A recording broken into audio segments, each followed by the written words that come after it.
வணக்கம் நண்பர்களே, எல்லோரும் நலமாக இருக்கீங்களா? இந்த பதிவில் நம்ம பார்க்கக்கூடியது வரக்கூடிய ஐப்பசி மாதத்தில் மிதுன ராசியில் பிறந்த நண்பர்களுக்கு இந்த பிரபஞ்சம் எந்த மாதிரியான ஒரு மாற்றங்களை தரப்போகுதுன்றது பற்றி தானுங்க ஒரு அற்புதமான இடத்துலேருந்து நம்ம பார்க்க போகிறோம் ஆதாரபூர்வமாக. ஐப்பசி மாதம் 1ஆம் தேதி வெள்ளிக்கிழமை அதிகாலை நவம்பர் மாதத்தில் 18ஆம் தேதி பிறக்கப்படுது. எல்லா ஐப்பசி மாதத்துக்கும் 30 நாள். ஆனால் இந்த வருடத்தில் வரக்கூடிய ஐப்பசி மாதத்துக்கு 29 நாள். பிப்ரவரி மாதத்துக்கு எப்படி நம்ம 4 வருடத்துக்கு ஒரு முறை 29 நாள்னு சொல்கிறோமோ அந்த மாதிரி 5 வருடங்களுக்கு ஒரு முறை வரக்கூடிய ஐப்பசி மாதத்துக்கு 30 நாள் கிடையாது, 29 நாட்கள். இது குரோதி வருடம். இந்த வருடத்தில் ஐப்பசி மாதம் 29 நாள். இதே போன வருடத்துலேயோ அல்லது அடுத்த வருடத்துலேயோ ஐப்பசி மாதத்துக்கு 30 நாள் வரும். சரி, நல்லது நடக்கிறதுக்கு 29 நாள் 30 நாள் 31 நாள் அவசியம் இல்லைங்க. ஒரு தருணம், ஒரே ஒரு சந்தர்ப்பத்தில் நம்ம உழைப்புக்கு தகுந்த உயர்வு வந்தால் போதுமானது இல்லையா? மிதுனராசி நண்பர்களுக்கு 4வது பாவகத்தில் இருந்த குரு நம்ம சூரிய பகவான் 5வது பாவத்துக்கு, அதாவது துலா ராசியில் சூரிய பகவான் சஞ்சாரிக்கக்கூடிய ஒரு தருணம் தான், பிரவேசம் செய்யக்கூடிய தருணம் தான் ஐப்பசி மாதம். அப்போது சூரிய பகவான் மிதுன ராசிக்கு 5வது பாவகத்திலிருந்து 11வது பாவகத்தை பார்க்கக்கூடிய தருணம் ஐப்பசி மாதம். மாதம் பிறக்கப்படக்கூடியது ஐப்பசி மாதம் 1ஆம் தேதி வெள்ளிக்கிழமை அசுவினி நட்சத்திரம்னு சொல்லக்கூடிய கேது பகவானுடைய சாரத்தில் தான் இந்த மாதம் பிறக்கப்படுது. மேசராசியில் மாற்றங்கள் நிறைந்த ஒரு மாதம் இந்த ஐப்பசி மாதம் நம் மிதுன ராசி நண்பர்களுக்கு.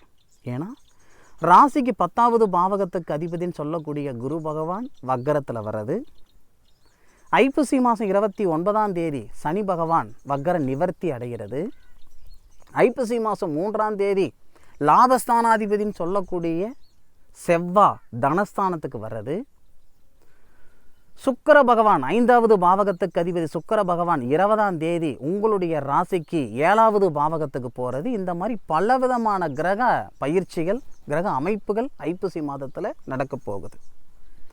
அப்போது புதன் அப்படின்னு சொல்லக்கூடிய உங்கள் ராசிநாதன் மாத தொடக்கத்திலேயே உங்களுடைய ராசிக்கு 5வது பாவகத்தில் இருந்து புதனாதித்ய யோகம் அப்படின்னு சொல்லக்கூடிய அருமையான தருணம், அற்புதமான தருணம். இந்த தருணத்தால் ஐப்பசி மாதத்தில் நிறைய மிதுன ராசியில் பிறந்த நண்பர்களுக்கு புத்திர வளர்ச்சி பெருக போகுது. திருமணமாகி 10 வருஷம் ஆயிடுச்சிங்க, 12 வருஷம் ஆயிடுச்சிங்க, போகாத கோவில் குளம் கிடையாது, யார் என்னென்ன சொன்னாங்களோ எல்லா பரிகாரங்களும் செஞ்சு விட்டனுங்க, ஊரில் ஒரு ஜோசிகாரரை விடலிங்க, என் காசு பணம் போனது தானுங்க நட்டோம், இது வரைக்கும் நான் கும்பிட்ட சாமி கல்லாயிடுச்சு, செலவழித்த காசு செம்பாயிடுச்சு, கேட்ட ஜோசியமெல்லாம் பொய்யாயிடுச்சிங்கன்னு சொன்ன நண்பர்களுக்கு இந்த தருணத்தில் இந்த பிரபஞ்சம் புத்திர வளர்ச்சியை தரப்போகுது. அதில் மாற்று கருத்து இல்லை. அதுபோக ராசிக்கு 2வது பாவகத்தில் லாபஸ்தானாதிபதி வராரே, லாபஸ்தானாதிபதி உங்களுடைய ராசிக்கு 5வது பாவகத்தை பார்க்குறாரே. இந்த தருணத்தில் பூர்வீக சொத்தில் இருக்கிற அந்த சங்கடங்களெல்லாம் சரியாக போகுது. எத்தனையோ பேருக்கு எல்லா சொத்து பத்தும் இருந்தும் இல்லாத மாதிரி இருக்கக்கூடிய நண்பர்கள் இருக்க தான் செய்கிறீங்க. அப்பா வாங்கியிருந்த சொத்தாக இருக்கட்டும் அல்லது தாத்தா கொடுத்தது ஒரு சொத்து பத்தாக இருக்கட்டும், அந்த சொத்து பத்தில் எனக்கு காசு வரலைங்க, பாகப்பிரிவினையும் எங்களால் செஞ்சுக்கிட முடியல அப்படின்னா இந்த தருணத்தில் பூர்வீக சொத்தில் இருக்கிற சங்கடங்களாக இருக்கட்டும், பாகப்பிரிவினை செய்யலைன்ற சங்கடங்களாக இருக்கட்டும், இதெல்லாம் சரியாக போகுது. பொருளாதார ரீதியாக ரொம்ப பின்தங்கிட்டனுங்க, சனி பகவான் என்னைக்கு வக்ரம் அடைந்தாரோ, குரு பகவான் 12 எப்போ வந்தாரோ அப்பத்தில் இருந்து பார்த்த இடத்துல காசு பணமாக இருந்தது போய் எந்த பக்கம் 10 ரூபாய் இருக்குதுன்னு தேடுற காலத்தில் நான் இருந்துக்கிட்டு இருக்கிறேனுங்க. சொல்லப்போனால் இருக்கிற நகனட்டை அடமானம் வச்சு பார்க்கக்கூடிய சூழ்நிலையில் நான் இருந்துக்கிட்டு இருக்கிறேனுங்க. ஏன் விதி மாறுமா மாறாதான்னு எனக்கு தெரியல. அப்படி சங்கடப்பட்டுட்டு இருந்தால் ஐப்பசி மாதம் 3ஆம் தேதியிலேருந்து நல்லா இருக்குதுங்க. தனஸ்தானத்தில் லாபஸ்தானாதிபதி வராரு, வாங்கின இடத்துல கட்டுறதுக்கான ஒரு தகுதி வரும், கொடுத்த இடத்துல வாங்கிறதுக்கு உண்டான ஒரு தகுதி வரும். இந்த பிரபஞ்சம் ஒருத்தர் கையை பிடிச்சி கூட்டிகிட்டு போகணும்னு அவசியம் இல்லவே இல்லை. இதுதான் சாமி உங்களுடைய பாதை அப்படின்னு சொல்லிட்டா போதுமானது. யார் மூலியமாவது நம்ம மேலுக்கு வந்துடுவோம். இது வரைக்கும் இந்த மிதுன ராசியில் பிறந்தவங்க யார் மூலியமாகவும் மேலுக்கு வரல.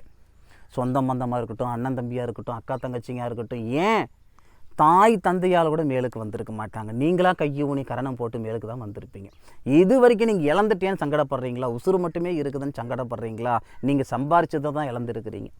அப்பா கொடுத்ததோ தாத்தா கொடுத்ததோ இழந்துட்டு உட்காரல. நீங்கள் சம்பாரிச்சது இழந்துட்டு உட்காந்துருக்கிறீங்க. இந்த 2.5 வருஷமாக சம்பாரிச்சுக்கிடுவீங்க. 4 காசு நீங்கள் செலவு பண்ணிட்டீங்க, அழிச்சு விட்டீங்க அப்படின்னு நீங்கள் நினச்சிக்கிட்டு இருந்தால் வரக்கூடிய 10 காசு சம்பாதிக்க முடியாது, சாதிக்க முடியாது. அதனால் இது வரைக்கும் நடந்தது விட்டுவிடுங்க. ஐப்பசி மாதம் 3ஆம் தேதி தனஸ்தானாதிபதின்னு சொல்லக்கூடிய அந்த சந்திர பகவான் மேஷத்தில் இருக்கையில், மேஷ ராசி அப்படின்னா நம்ம ராசிக்கு மிதுன ராசிக்கு லாபஸ்தானாதிபதி சந்திரனுடைய வீட்டில். இது நல்ல பரிவர்த்தனை. தனஸ்தானாதிபதியும் லாபஸ்தானாதிபதியும் பரிவர்த்தனை அடைஞ்சிருக்கிறது உண்மையிலே நல்ல விஷயம். இதனாலேயே உங்களுக்கு மாற்றங்கள் வரும். அதுபோக சரியாக 20ஆம் தேதி நல்ல ஒரு விஷயம் புரிஞ்சுக்கோங்க. தொழில் ஸ்தானாதிபதி அப்படின்னு சொல்லக்கூடிய கிரகம் குரு,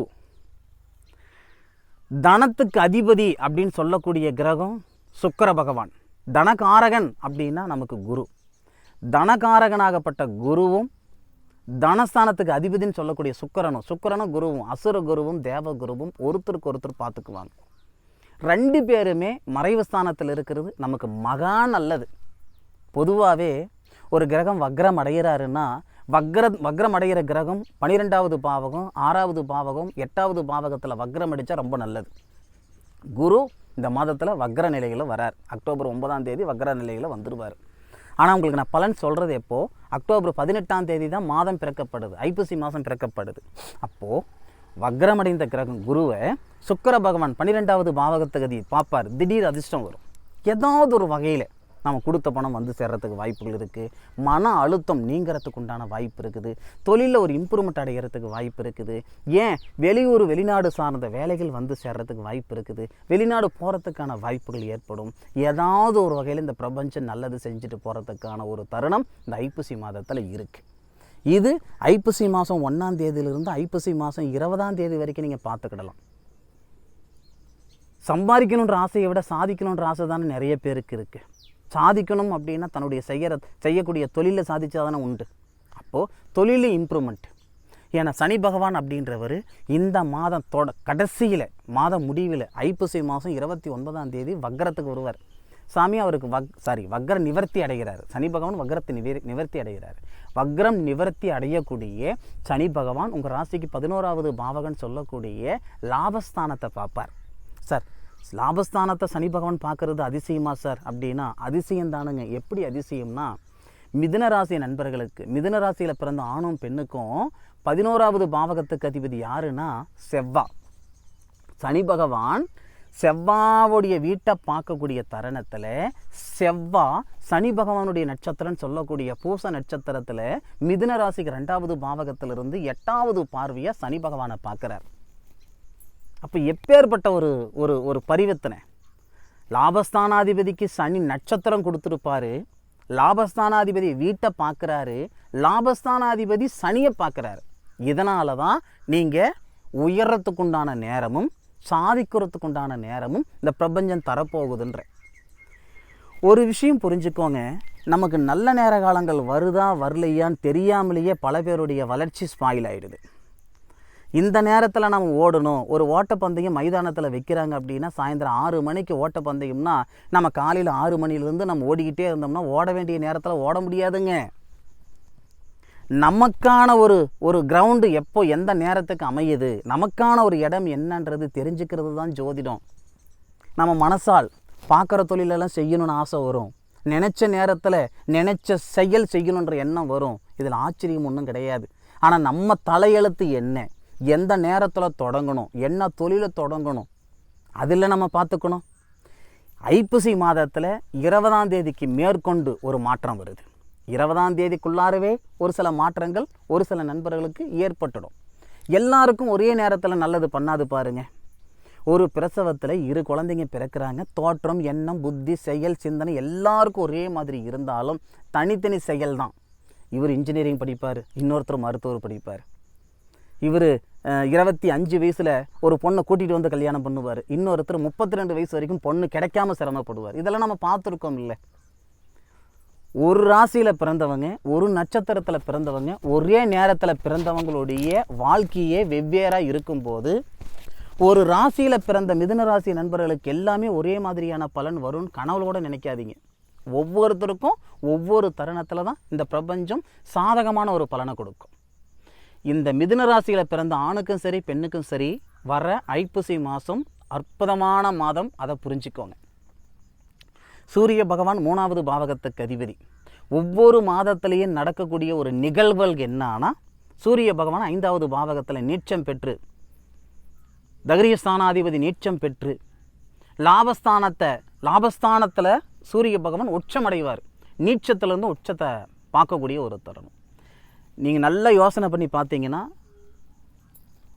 ஐப்பசி மாதத்தில் எல்லா வருடம் ஐப்பசி மாதத்துலேயும் நிச்சயமாக உங்கள் கண்ணுக்கு தெரியாமல் ஒரு மாற்றத்தை இந்த பிரபஞ்சம் செய்திருக்கும்.